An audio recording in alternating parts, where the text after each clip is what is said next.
Hello, Aries. Welcome to the Plaid Sheep Oracle.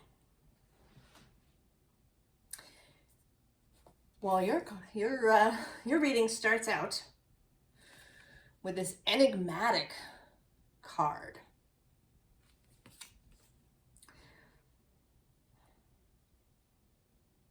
And it may be, are you puzzled about something?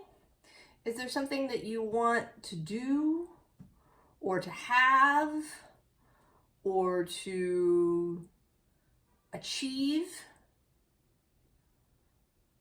And it seems to be not happening, or you don't know what to do. Maybe you're just feeling kind of a generalized confusion, or a sense that there's something that's trying to get your attention, perhaps. The invisible underlying, the card at the very bottom of the deck, right? Because if you're new here, after I've shuffled and chosen cards, I put the deck down face up, and the card that I can see is the visible underlying issue, usually. And then the card at the bottom is what you may not see, what is hidden, yet to be revealed. I don't know why I'm fussing with that, but so the unseen underlying is this prism card. And this started coming out for me in relationship to the eclipses that we had this fall. But in general, it's the understanding that there may be more than meets the eye, right? When you use a prism, the beam of light is split into its different colors. And so that you can see that there's actually all these different frequencies within what appears to be a single thing. So the prism has been coming out for me as revelation, an understanding of something that may have appeared black and white, or unchangeable, or otherwise solid or singular. In fact, has nuance. Now, the visible underlying is scarcity. So this, both the word scarcity and then this person who is looking like the thinker, very contemplative, but not even contemplative. This person is kind of buried in their thought. The need to solve some sort of problem, dilemma, confusion. And part of the issue may be that you don't think there's an answer. Right? Scarcity can be in any area. It can be that you feel scarcity of money, scarcity of time, scarcity of support, or scarcity of answers. That answers are not available. Now, what's interesting is that the card underneath this scarcity is ascension. And actually right below that, I'm just seeing now, is mental clarity, and then the unfolding. Stop there. But so there's these three cards. The card that came out, enigmatic. The underneath card, the prism, and then this ascension card. And these are all spirit or aether element. This Bee Wisdom Oracle deck is divided into the elements, and there's the earth, air, fire, and water. And then there's spirit. So this is all, right, the kind of the answer, if we want to say, is not in the tangible realm. Whatever it is that you've been puzzling over, wondering about, thinking, why isn't it happening? being frustrated with. It may be that you've really been seeking the answer in the physical, sort of tangible realm. And perhaps being Aries, and I totally feel you around this, you've been looking for something to do. Aries really enjoys taking action. Mars is the guiding planet, this planet of action.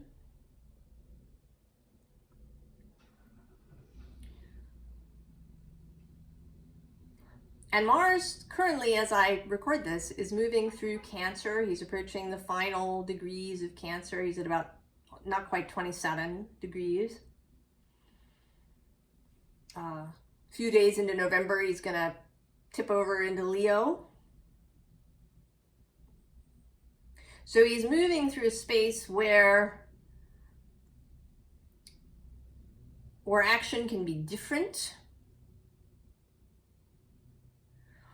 where there's a real emotional component.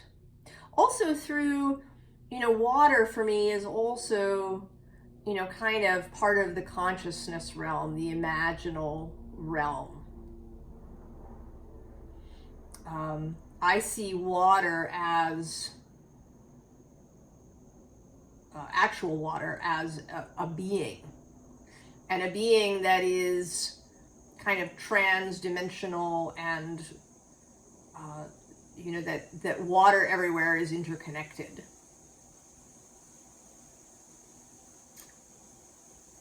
So there's this sense of the multidimensional, of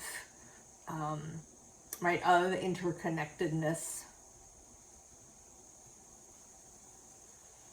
of deep wisdom. And Cancer also for me represents the well where you go to drink, to slake your thirst. Right, the healing wells, the healing waters that one finds around the world. And that water is life for most of life on Earth.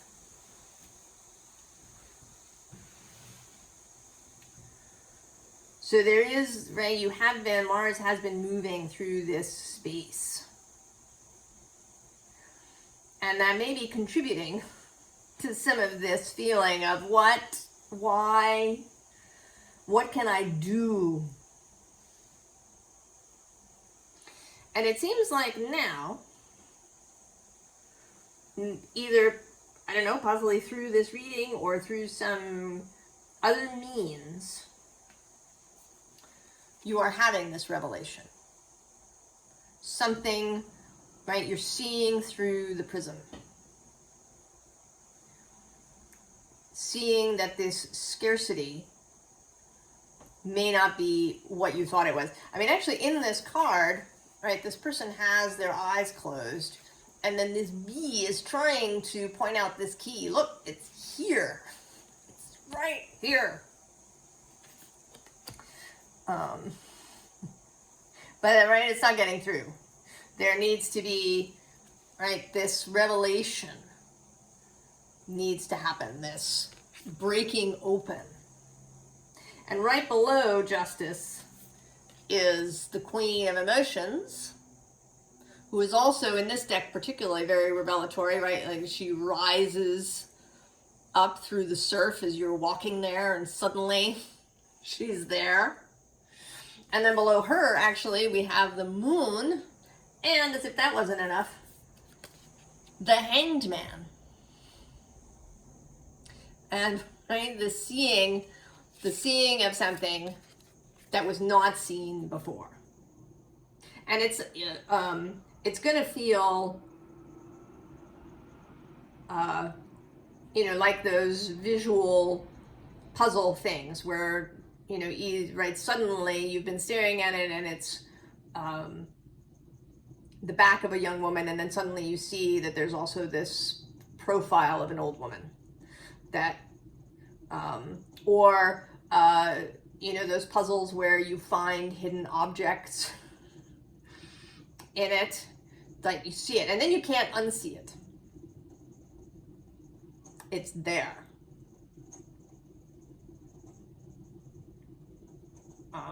Or even, you know, if you're walking through the forest and you're kind of looking around, and then suddenly you see a face. You know, it's a bird that suddenly appears, or, you know, a raccoon or something where previously it just looked like leaves. And then suddenly you realize, right, oh, the camouflage disappears. Now the bottom of this deck is this Four of Swords, Four of Voices. So it may be that you have been, that it isn't entirely out of the blue, that you have been doing your best to see things differently. And I want to say to change your routine, perhaps, to do things out of pattern. You know, if you normally take a shower every day, to take a bath. If you normally go one day to work, you go a different route. You know, also with this little person here, you know, seeing things from an alternative perspective. You know, maybe looking at yourself. You know, saying, if I could see myself from the outside, what would I see? Or taking a look at what's around you and saying, you know, what is it that I've been attracting? What does that mean? You know, the as above, so below, as below, so above. So there's all these things around me. What does that say about my interior?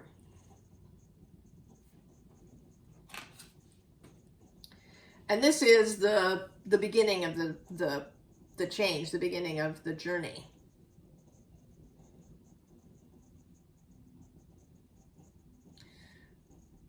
Seeing what you hadn't seen before, and then following that.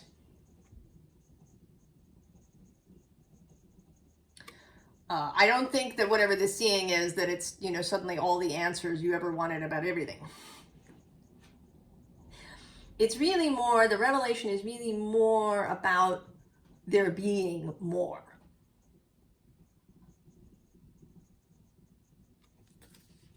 And then because when you cross the bridge and you meet up with the Hierophant. Maybe the ability to ask questions. In a spiritual sense, this could be finding a way to speak to your fellowship, to your guides, to your own soul. You know, whether that's through a divination method or through some, you know, feeling the answers within your body, or, you know, however you've discovered to do this. That you're feeling more on solid ground around receiving information. Now, this could also be something mundane. It may be that your issue is very practical. You know, if it's around your career, it could be that you find a mentor. That you discover a new teaching around whatever it is that you do, a new perspective.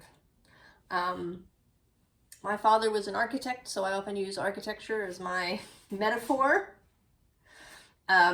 It could be a new philosophy around the designing of buildings, because, right, people have philosophies around how spaces should be designed.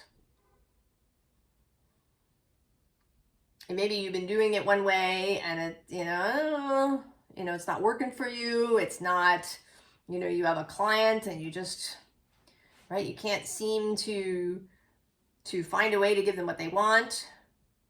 and you've been contemplating this, and then, right, something gives you a new perspective. You find somebody, another architect who does things differently and gives you a whole new idea that you didn't have before. Space orientation, building materials, all kinds of things that might help you to solve this current question. And so here you are, right? With that kind of, I know, I see it. Right? I've crossed through this whole landscape and I have arrived here, and now I have this sense of understanding that this, maybe it is even an understanding that the scarcity isn't real.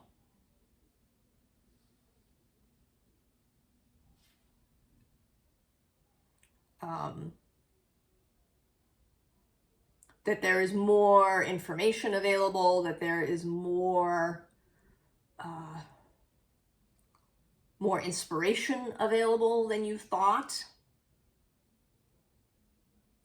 But you're feeling energized by this. And that brings us to this Empress who, has the whole solar system within herself.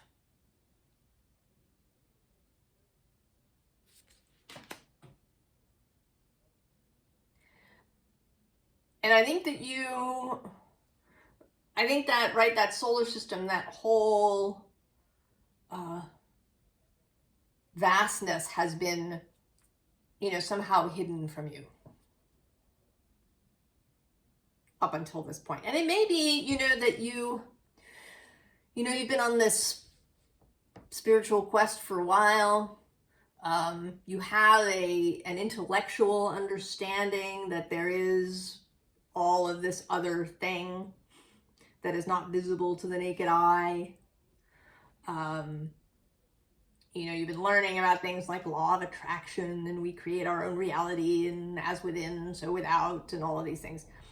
But it's all been right up in the head.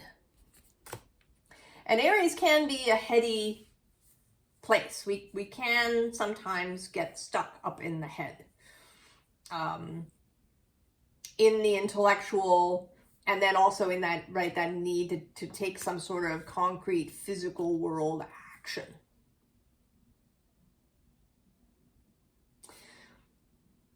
But this new perspective, and I think that you're seeing this now. I think maybe you're feeling it more in your body.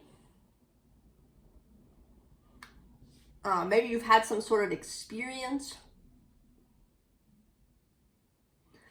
Maybe you've given yourself permission to feel things. Because we do then have the cow, which says nourishment, abundance, asking, and receiving. So there may be a way in which you are allowing stuff to come in from outside. And that too can be an Aries thing. I need to do it myself. Because Aries, right, although I don't sort of think of as the zodiac as having a beginning and an end. Because it's a circle. But the Aries energy is an energy of beginning, of the spark. So that from an Aries perspective, there is only Aries at this point. Aries kind of doesn't see Pisces and everybody else within the circle yet. Kind of as a baby only knows itself and sees everything else as part of itself. So the ability to get help from outside can be restricted because you're kind of not, right? It's almost like it's not there.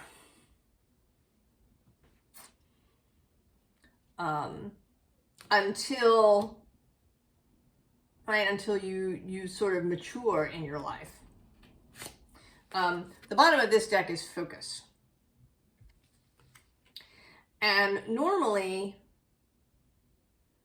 I often see this as focus, right? Focusing on, what you want and where you're going and so on.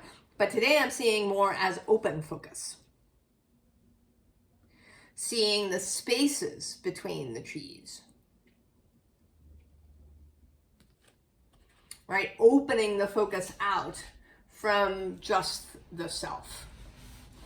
That you are it. Right? Because that can be the burden. The burden of feeling alone, of feeling isolated in some way, right? Of feeling this scarcity. And it could be something that has been buried, within you. That you don't even necessarily understand consciously up until this point. And that may be part of what the prism reveals, is that you have a belief of aloneness, right? A belief that you must be the font of everything, that stuff can't come from outside to assist you.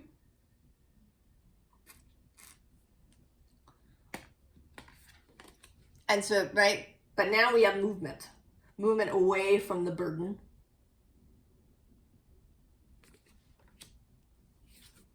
And then birth, rebirth. A new, right, a more, and and it's sort of interesting, right? We talk about, right, this rebirth, but you're not reborn as a baby that knows nothing but itself. The rebirth is into kind of greater maturity, into a greater understanding of yourself and all of the other stuff that's there. You don't forget everything that you've learned up until this point when you're reborn. You get to keep the wisdom and experience, but you also get to see things from a fresher perspective. And so we have the novice, which is, right, we go through this phase of newness. When we have these revelations, when we have these new understandings, if we go back to the architecture metaphor, if you change your idea of how a building needs to be built, the materials that are possible, the arrangement of the rooms, they're made there, I'm sure, that there is dogma, right, about, where the stairs need to be and, how offices need to be laid out, and are you part of the open plan group, or, right, there's all of these ways that we can, get narrow. And then it takes time. We become a novice in this new way. And there's practice that happens because there is a tendency to want to go back to the old way. And so we need to practice. But I want to say that victory is assured.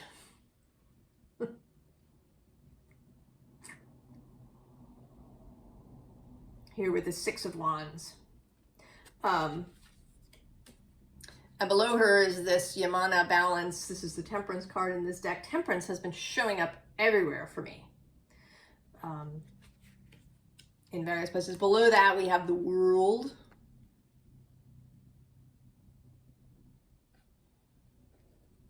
Right, this kind of, there's these, right, this feels like forces to me. She's a goddess of the sea who has, control of water, This idea of the tides.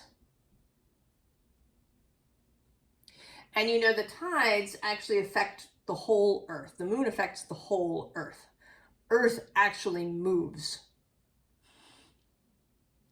The Earth itself is reshapen a little bit in response to the moon's gravitational pull. We just don't see it because it's so tiny. The movement is so small. The movement of the water is much more obvious. So that's another thing. Are we, you know, this right, the world is obvious. What's happening underneath that maybe we're not seeing? Bottom of the deck is the Princess of Cups, the Page of Cups, the new drinking, right? Drinking the new cup.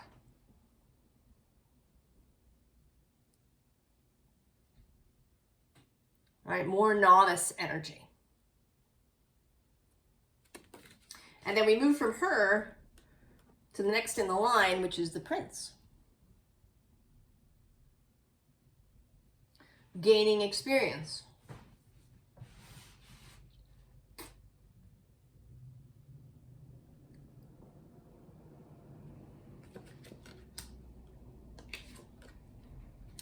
And then we get power with Freya. So there's a thing here about accepting this.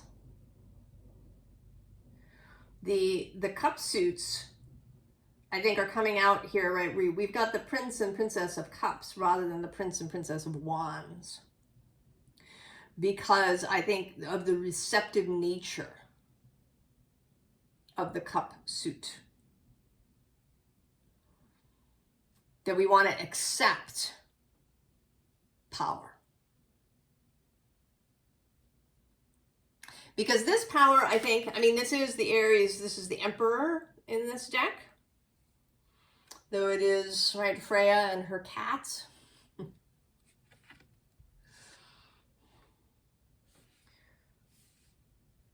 Right, the power to direct.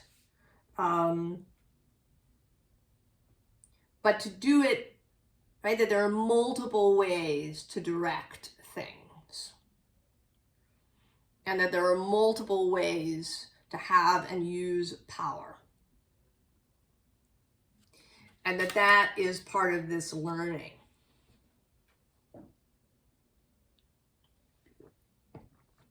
That it's not just about action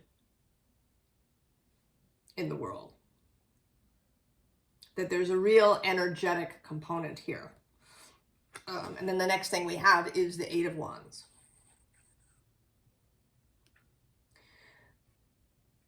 So I think that there is going to be a process, right? There's a process happening here of seeing what you didn't see before, realizing that what you thought was scarcity, that what you thought was something that you had to solve, or that there wasn't a solution, or that you could only fix it by taking some sort of action in the world. This is the only way.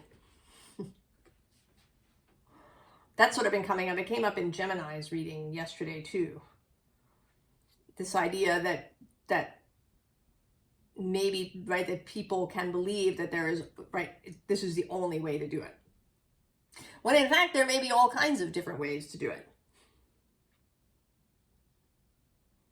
All kinds of ways that something can arrive, that a problem can be solved. That it may involve taking action, but in the physical world, but maybe it doesn't. And that when this understanding happens, when you see the entirety of it, when you feel the entirety of it within you,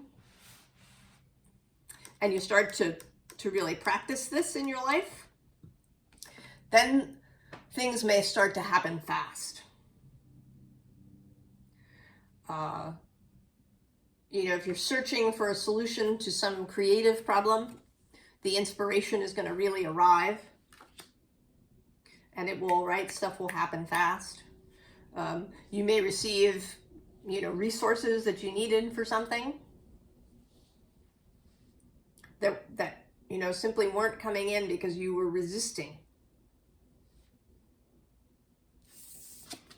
And then there's this Four of Wands, which also feels like victory. And there may be victory with another person. It doesn't, you know, it doesn't have to be. This could just be personal for you. But it could be, right, you and your client, that you figured out how to build their house exactly the way they want it, and you know, you have a celebration. It might be that this whole thing has to do with a relationship, romantic or otherwise, and that this, you know, this is a victory, a celebration, that you've made it through, that suddenly things are different.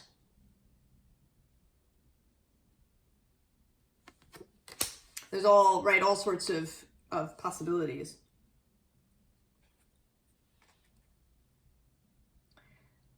And then I want to say that everything really changes from there even further. Because we have this Six of Swords. And right below it is your other card, the Queen of Bows, the Queen of Wands. And below her is the Ace of Wands. So now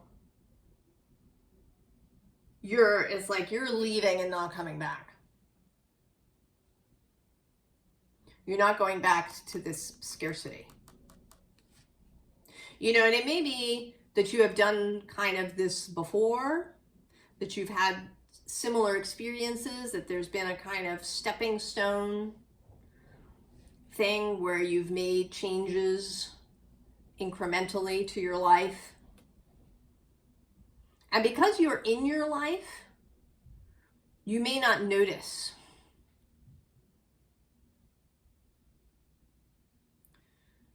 Right? The changes may not be so obvious to you, but if you could, you know, see the kind of stark difference between yourself, you know, I don't know, 5 years ago or 10 years ago, and yourself now, if you could really, right, if you could be this external seer, that you would see a real difference. But maybe there's been a kind of back and forth toggling thing that's been happening for a little while. That you, right, you move 3 steps forward and then maybe you go 2 steps back. So that there's a little bit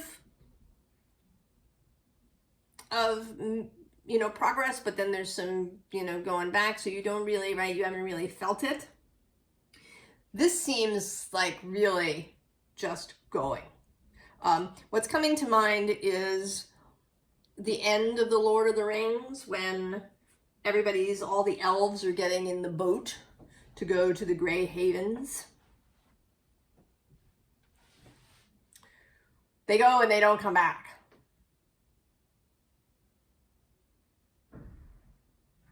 They go and they don't come back. The bottom is this kingfisher. And what's coming to mind is not so much the King of Swords aspect here, but the story of the kingfisher and the halcyon days. I'm not going to tell the whole story, but the halcyon days are this calm period. And, you know, it's feeling like you being able to carry the halcyon days with you. So it's not that nothing will ever go wrong ever again. That you won't encounter conflict, challenge, right? Things going wrong, making mistakes, all of these things. But that there is going to be a kind of unshakable center to you, Aries, that will carry these halcyon days with you. That you will be able to return to them within yourself.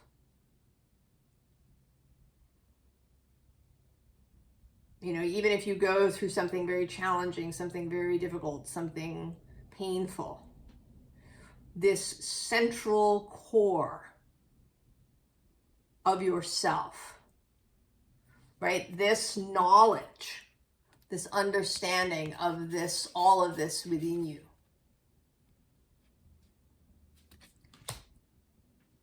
is going to stick with you.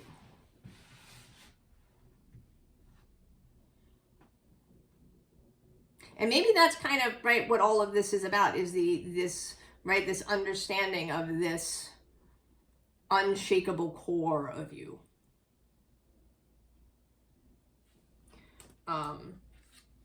Because then we have this Three of Stones, Three of Pentacles, and right, the connection to the all that is. The creative connection.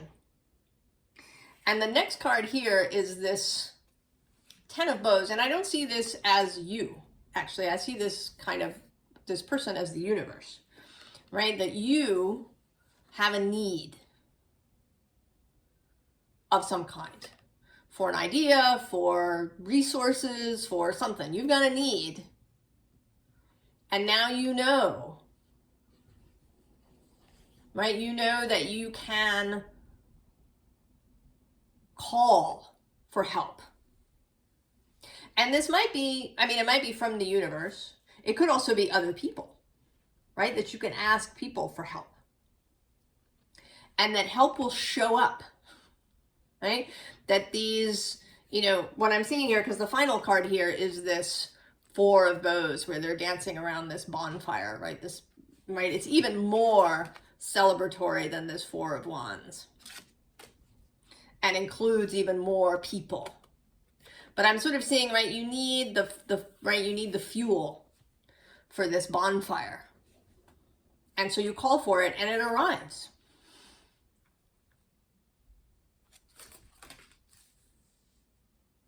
So this, right, the end of scarcity.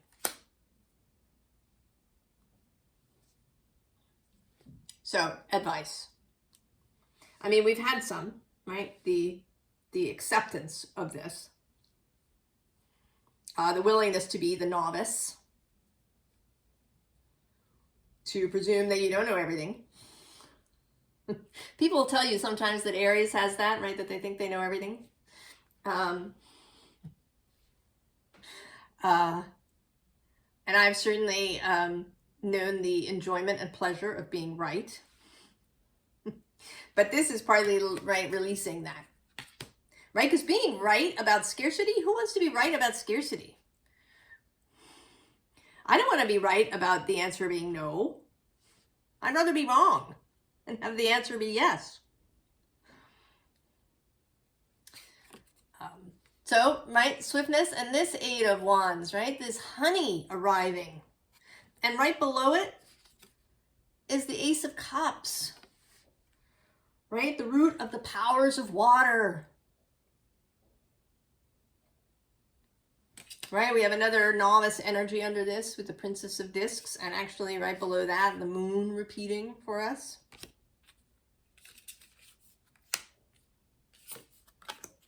Oh, you know, and I'm actually going to continue one more. So the card under that is Valor. And Aries does, right? Aries is a heroic energy.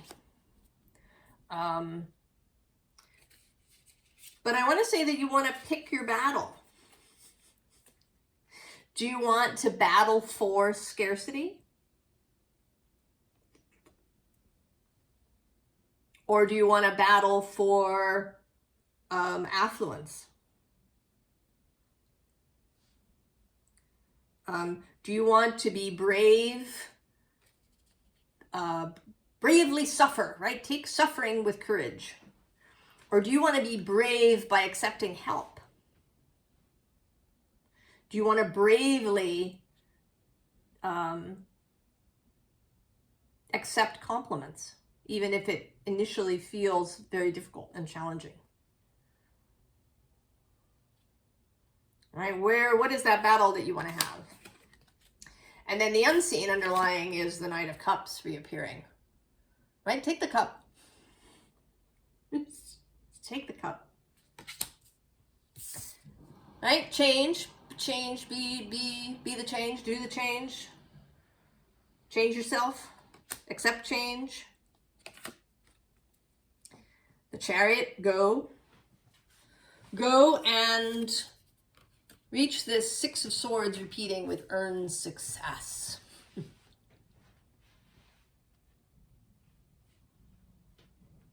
Take the win, bask, accept the win, accept the success, savor it, bask in it.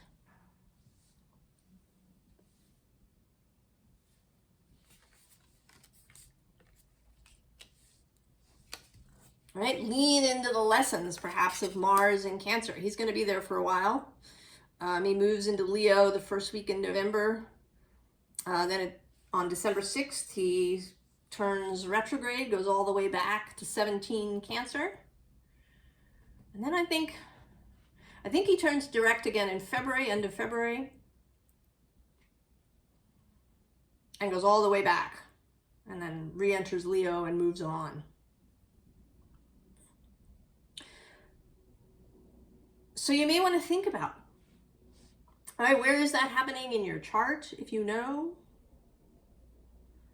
Or just, thinking about this idea of Mars, this Martian energy moving around in this watery space, right? Fire and water, action and receptivity.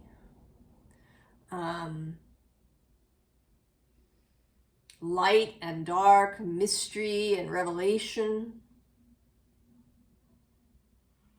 These various themes of movement and stillness, of birth and rebirth.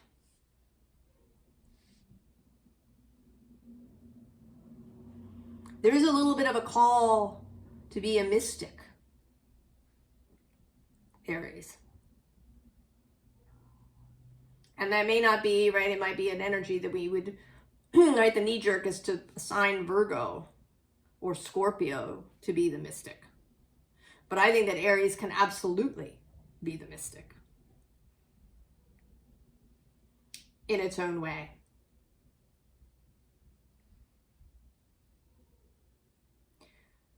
I think this is great, Aries. I think you should enjoy every moment of this. Right? Let the honey in. I wish you the very, very best, and I will see you next time. So long, Aries.